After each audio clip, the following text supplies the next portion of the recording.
ሰውዬ በሲኦል ሆኖ ተረዳኝ። በሲኦል ሆኖ ስለ ወንድሞቹ የናል ከለመነ ቅዱሳን ደግሞ በገነት ያሉ ስለኛ ምን ያህል ይራሩልናል፣ ምን ያህል ያግዙናል፣ ምን ያህል ይለምኑልናል እንደሚደር ከእግዚአብሔር ቃል ላይ ያሳየን። እሱ ያንተን ሎጂክን ሳይሆን ከቃሉ ላይ ያሳየን። ከቃሉ ላይ ስለ አንተ የሚለምኑ ቅዱሳን እናሳየን። ከእግዚአብሔር ሎጂኩ ከገባክ በቃ እዚህ ጋር እናቁም። ሌላ ጥያቄ ካለ ጠይቀኝ። አይ ሎጂክ አይደለም። የእግዚአብሔር ቃል በአንተ ጭንቅላት ውስጥ የሚፈጠር አይደለም። ይሄንንም ካላወቅ ዝም ብለህ በመደዴ አይደለም የሚነበበው አባቴ። እሺ አሳየኝ። ከእግዚአብሔር ጥቅሱ ተናገረ። ሉቃስ 16 ነው ወለው ጥቅሱንማ እያነበብኩልህ ነው። ችግር የለውም። ጥቅሱን ባታውቀውም እኛ እናነብላችኋለን። ግን አንብበው። ሌላ ጥያቄ ካለ ጠይቀኝ። ስለዚህ ቅዱሳን መላእክት የመፍረድም የማስተሰረልም አቅም እንደሌላቸው ስልጣን እንደሌላቸው ነግሬካለሁ። ይህ ኦርቶዶክስ የቤተ ክርስቲያን ትምህርት ነው። ከዛ ውጭ ፈራጅ አዳኝ መድኃኒዓለም ኢየሱስ ክርስቶስ ብቻ እንደሆነ ይሄን አሁን እነግርሃለሁ። ጻድቅ ነህ አንተ። ቅዱሳን ያግዙናል፣ ይረዱናል ብለን በቃል ኪዳናቸው ያግዙናል ብለን እናምናለን። ጻድቅ ነህ አንተ። ማን እኔ? በምን ነው ጻድቅም ሆኖ እኔ ራሴን ጻድቅ አድርጌ አልቆጥርም። እና መድኃኒዓለም ምንድነው? እኔ ጻድቅ ካልሆንክ ምንድነው? አጥነኝ። እሺ ኃጢአተኛ ወዴት ነው የሚገባው? እሺ የት የሚሄድ ይመስላል ኃጢአተኛ? የት የሚገባ ይመስላል? ከሞት በኋላ ወዴት? እንዳንተ ጻድቅ ነኝ ልልህ ነው? ክርስቶስ እዚህ ፊት ለፊት ያንተን መስልኝ። አሁን ኃጥእ ከሆንክ የት ነው የምትገባው አንተ? ፍየልና በግ ማለት ነው። አካሄዳቸው የተለያየ ነው። ገብቶሃል አይደል? እኛ የክርስቶስ በጎች ነን። ጻድቅ ነኝ አልልም በዚህ በአደባባይ። ገብቶሃል አይደል? በግ ነህ። ኃጢአተኛ በግ ምን እንደሆነ ፍየል ምን እንደሆነ አንተ ታውቀዋለህ። ግን አሁን ሌላ ውስጥ ስለ ጽድቄና ስለ ኃጢአቴ ማለት ነው አሁን አልነግርህም። ክርስቶስ ነው የኔም ያንተም ኃጢአት የሚያውቀው። ያንተም ጽድቅ የኔም ኃጢአተኝነት የሚያውቀው ማለት ነው። እሺ ብትሞት ምን አውቃለሁ? አንተ ሴት ታውቃለህ። እኔ መንግስተ ሰማያት እንደምገባ ተስፋ አደርጋለሁ 100%። ከዛ ውጭ ግን እኮ መንግስተ ሰማያት የሚገቡት ጻድቃን ናቸው። መብቱ ነው። መንግስተ ሰማያት የሚገቡት ጻድቃን ናቸው። ግልጽ ነው። ኃጢአት ይገባል። ኃጢአት ነኝ ስላልከኝ ኃጢአተኛ ሆነ እንዴት መንግስተ ሰማያትን ትፋታ? ዛሬ መመስከር አልችልም። ሲመጣ ሲፈርድ ብቻ ነው ያንን እኔም አንተም የምናውቀው። ኃጢአት ነኝ ብለህ መስክረኝ እንዴ ዛሬ? እና ዛሬው ነው እኔ ጻድቅና አጥመ ሆኔን የምመሰክረው እኮ። ኃጢአት ነኝ ብለህ ኃጢአተኛ ነኝ ብለህ መስክረኝ። እኔ ኃጢአት ነኝ ጻድቅ ነኝ ልለው ነው ወይስ ለአንተ ነው የምመሰክርልህ? እንዴት ነው? ኧረ ሰው ቀይር በእናትህ። ትክክለኛ የሚረዳ ሰው ካለ ይጠይቀኝ እስቲ። አንተ ምንም በቃ ዝም ብለህ እዛ ውስጥ ነው እንደ ብሎን እንዳለቀበት ጥርስ እንዳለቀበት ብሎን እየተሽከረከርክ ያለው እዴ። የእግዚአብሔር ቃል ምን ይላል መሰለህ? አስቀድሞ ኃጢአተኛ፣ በደለኛ፣ ሌቦች፣ ቀማኞች፣ ገዳዮች ነበራችሁ ይላል። አሁን ግን ጥቅሱን እንገርክ መጽሐፍ ቅዱስ ይዛል። አሁን ግን በክርስቶስ በኢየሱስ ክርስቶስ ነፃ ሆናችኋል ይላል። እኔ መጽሐፍ ቅዱስ ምንም አልያዝኩም፣ ግን የማውቀውን ትንሽ እነግርሃለሁ። ምን ይላል? ነፃ ሆናችኋል ይለናል። እሺ ይሄ ማለት ነው ዛሬ ኃጢአት አልሰራው ማለት ነው። እና ልንገርክ ካሁን ካንተ ጋር ካወራው ጀምሮ ብዙ መጥፎ ነገሮች ተናግሬያለሁ። ይሄ ኃጢአት ነው።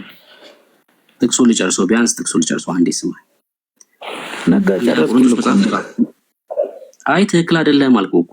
ትክክል አይደለም ያልከው እንደዛ አይደለም የሚለው አልኩህ።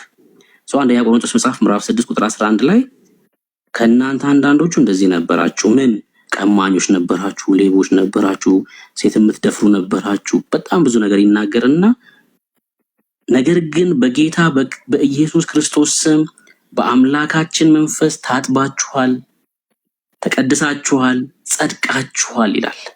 ትጸድቃላችሁ፣ ትቀደሳላችሁ ሳይሆን ጸድቃችኋል፣ ተቀድሳችኋል ነው የሚለው እና እኛ በክርስቶስ ኢየሱስ ደም በአምላካችን መንፈስ ታጥበናል፣ ተቀድሰናል፣ ጻድቃን ነን። እኛ አሁን እዚህ ውስጥ የምታያቸው ጴንጤዎች በሙሉ ጻድቃን ናቸው፣ በክርስቶስ ኢየሱስ የጸደቁ ናቸው። እና ደስ የሚል ሀሳብ ነው።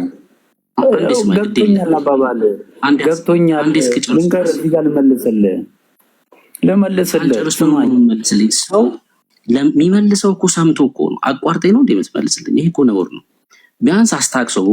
በውስጥ ያለውን የሚቆጣው መንፈስ ማስታገስ መቻል አለብን። በእውነት ነው የምልህ።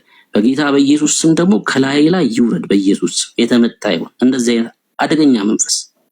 በእውነት ነው የምልህ። በቃ አንተን ወደ ሞት ይዞ እያንደረደረ ነው ያለው። ወደ ሞት ማለት ነው። የእግዚአብሔርን ቃል እንዳሰማ እንዳትረዳ ልብህን ቆልፎ ማለት ነው። የልባችሁ አይን ይብራ አለ ጌታ ኢየሱስ ክርስቶስ በዮሐንስ ወንጌል መጽሐፍ ምዕራፍ 9 ላይ የልብ አይን መብራት አለበት። በእውነት ነው የምልህ። አንተን ወደ ሲሆን ነው በቃ ሊነዳ እንደዚህ እያጣደፈ ያለው። ለእግዚአብሔር ቃል ካልተገዛ፣ የእግዚአብሔር ቃል ልብህን ካላሸነፈ ምን ሊያሸንፍ ይችላል? የኔን አይደለም እየተናገርኩ ያለሁት። አቋርጠኝ ላስረዳ ትለኛለህ። ቃሉ እየተናገረ ምን ታስረዳኛለህ? ታጥባችኋል፣ ተቀድሳችኋል፣ ጸድቃችኋል ይላል።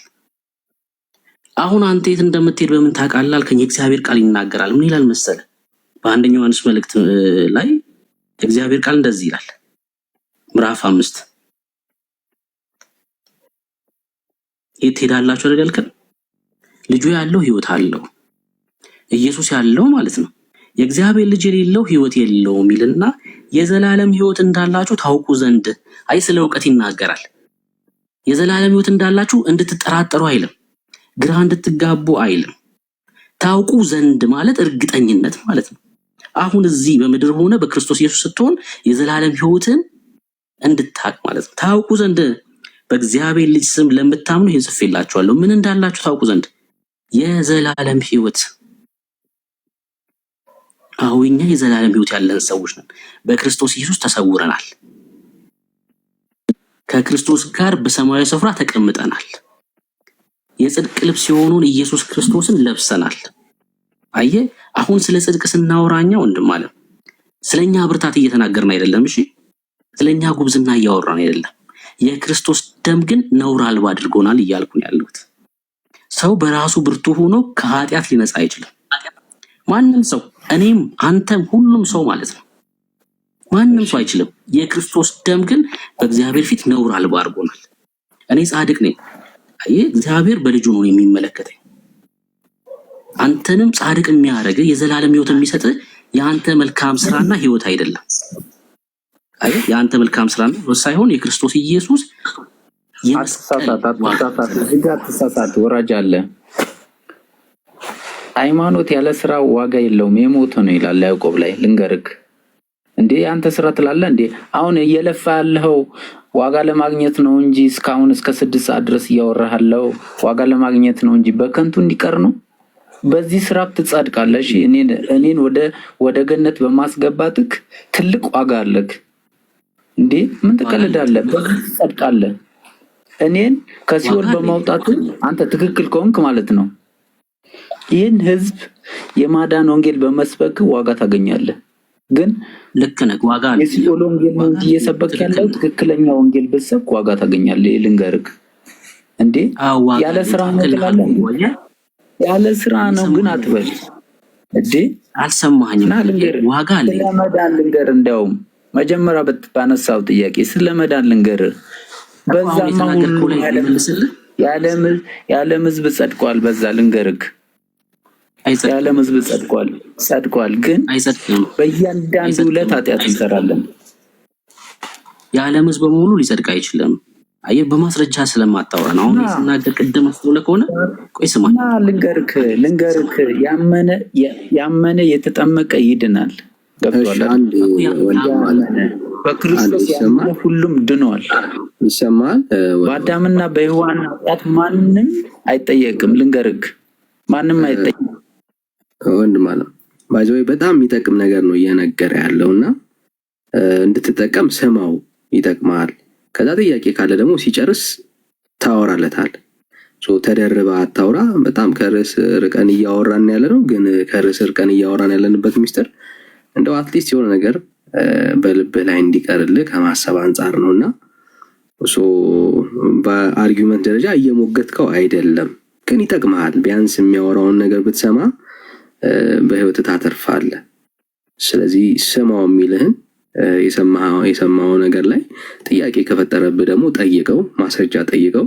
እሱ ይጠቅማል። ምክንያቱም ብዙ ሰው ቁጭ ብሎ እየሰማን ስለሆነ ማለት ነው። እና እንደሱ እናድርግ ብራዘር።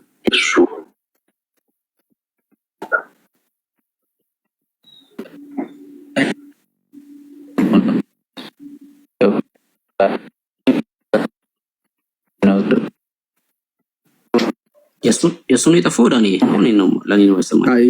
እሱ ጋር ነው የሚቆራረጠው አክቹዋሊ።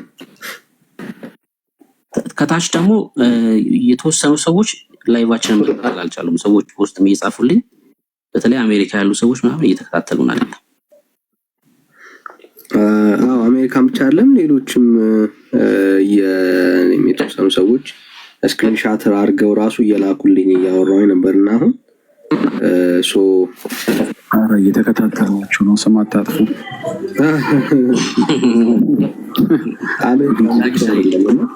እንደዚህ ሆኖ ነው የሚታያቸው።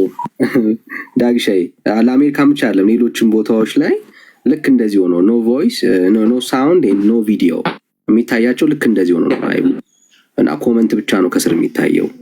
በተደጋጋሚ ነው እንደዚህ አይነት መልእክቶች እየመጣ ያለውና እጃቸው ነው እንደዚህ የሚሆነው። ከቻላችሁ ጸጋ ይብዛላችሁ። ማድረግ የምትችሉ ሰዎች ካላችሁ በደምብ ሼር ይደረግ፣ ኮፒ ሊንክ ይደረግ እና ተመሳሳይ ነው፣ መልእክቶቹ ተመሳሳይ ናቸው። ቪዲዮ አይታይም፣ ከእንደገና ደግሞ ድምፅም አይሰማም ነው። እንደዚህ ነው የሚያደርጉት እና ዛሬውን የተነካ ነገር እንዳለ ያስታውቃል እና ከቻላችሁ ኮፒ ሊንክ አድርጉ፣ ታፕታፕ ይደረግ። ወንጌል ይቀጥላል። ጌታ በደንብ ይሰበካል። ጸጋ ይብዛላችሁ። ዳግሻይ ሶሪ ስላቋረጥኩ።